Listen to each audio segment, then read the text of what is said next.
Yo, this album is hot. Woo! Yeah. What's going on, everyone? I'm Shadell with ThatsAllHipHop, and today I'm going to talk about Yelawolf's recently dropped album that I know people have been waiting for, called Radioactive. Now, listen to my review and my opinion on this whole album.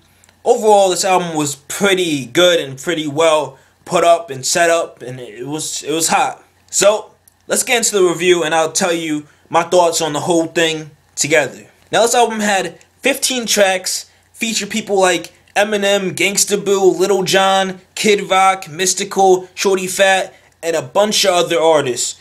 Now, the collaborations, they didn't take away from the actual music, or if you wanted to listen to Yelawolf out of the whole album, it didn't take away from it. You know, some of the features had to do with just the person being on the hook, and even if it wasn't like that, you didn't get too much of, oh, I just want Yelawolf, I bought the album for Yelawolf. You didn't get that feel that you just wanted to hear Yelawolf and that was it.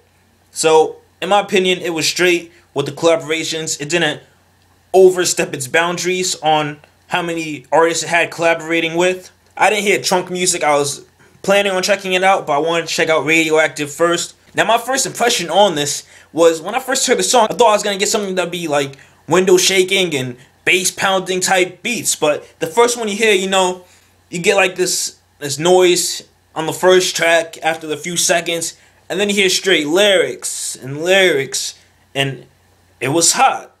To me, it was all hot. You could tell that he really focused mainly on the lyrical side.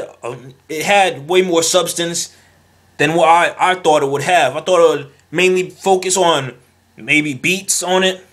I didn't know what to really expect on this album, since we only had Hard White and a few other singles. And some of the producers, they were like Willpower, Justice League, and the beats, they had a variety of beats in my opinion. You know, you had those window shaking beats like Hard White with Lil Jon, and you had those more country type rock beats like Radio. It had a different variety of beat choices in my opinion in this album, which it was smart. You know, he took a different approach to it, and it worked. It worked for him. He knocked it out. It was straight. I liked it hot. Now, my top 3 songs on this album would have to be Throw It Up, Made in the USA, and Growing Up in the Gutter. And overall, I gotta give this album a 9 out of 10. Like, I can't shoot it down. There's nothing you can really say that makes this album seem bad. Like, I heard it over and over. I thought through, and I can't down them. Like, it has substance, it has lyrics, it has everything. You know, if you're looking for punchlines, it had a few here and there, but not many that you would want to listen to Yelawolf just on his punchlines. You know, it really didn't focus mainly on punchlines. He had like a few punchlines here and there, but not the whole album was punchline material type stuff. But overall, this album was hot. I give it a 9 out of 10. Post a comment down below if you got the album and maybe you think the same way. Maybe you got the album and you didn't like it as much as Trunk music.